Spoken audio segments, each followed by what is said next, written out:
चक्की वासुदेव।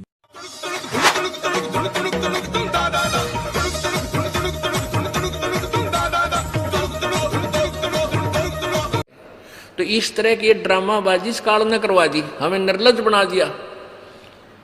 और सरेआम डांस करती है ब्याह शादी में, बेटियां नाचे, बूढ़े बाप नाचे, बूढ़े बेटी नाचे, बूढ़े माँ नाचे। अरे थारा गजब, इधर वैसा ही नाचा करती थी कि तो बंद कोठों में, आज सरेआम नचा दिए काल ने हमारे को, हम निर्लज हो गए। आखिरी 40 सेकंड में कई जन्मों के एकत्रित कर्म तेज गति से नजर आते हैं।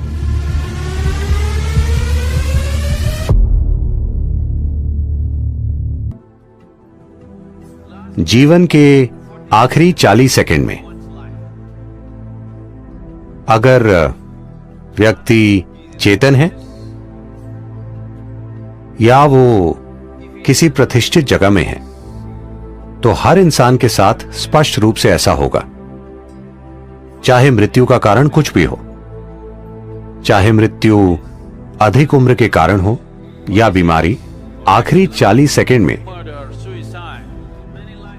कई जन्मों के एकत्रित कर्म तेज गति से नजर आते हैं। उस पल, इन 40 सेकंड में ही अगर आपने अज्ञानता का जीवन जिया है, अगर आपने अचेतना का जीवन, अचेतना के कई जीवन जिए हैं, इन 40 सेकंड में अगर आप थोड़ी जागरूकता बनाए रखें, तो वो कहते हैं कि आप कई जन्मों के एकत्रित कर्म से मुक्त हो जाएंगे। आप सिर्फ 40 सेकंड के लिए एक तीव्र पीड़ा से गुजरेंगे और फिर शुद्ध हो जाएंगे और विलीन हो जाएंगे।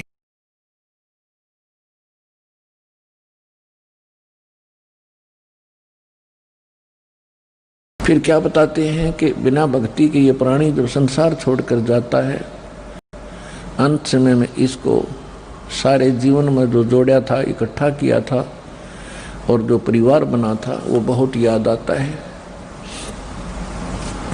सारा जीवन परिवार के पोषण में, दुनिया के शोषण में और अपने कोठी बंगले बनाने में खो दिया। चलते समय जब इसको पता चलता है कि सारा कुछ तेरा यहीं रह गया, अब तू जा रहा है अकेला, ना कोई परिवार का सदस्य तेरे साथ है, तो उस समय की सतीथी बताते हैं कि पछाड़ खाखा रोएगी ये आत्मा जब तू चल लेगी अकेली। कहते टक्कर मार मार कर, डकरा डकरा कर रोती है ये आत्मा जब यम के दूत इसको घसीट कर ले जा रहे होते हैं। इसका सारा कुछ यहीं रह जाता है जो सारे जीवन में इसने जोड़ा था, जिसको ये अपना माने हुए था। तो परमात्मा याद दिलाते हैं कि काया तेरी है नहीं, ये माया कहां से हो, और चरण कमल में ध्यान रखो, इन दोनों को खो। जब तेरा बॉडी नहीं है, बोले आत्मा, तेरा शरीर ही तेरा नहीं है, ये कोठी बंगले कार और ये बैंक बैलेंस बनाने लग रहा बोंदू, ये तेरे कैसे हो सकते हैं? तेरा क्या है? तेरा है भक्ति जो सीमेंट तू कर रहा है, और तेरा है जो हाथ से छोड़ दिया, दान कर दिया। दान भी कहते हैं सुपात्र को करे, गलत स्थान पर किया हुआ दान भी व्यर्थ होता है।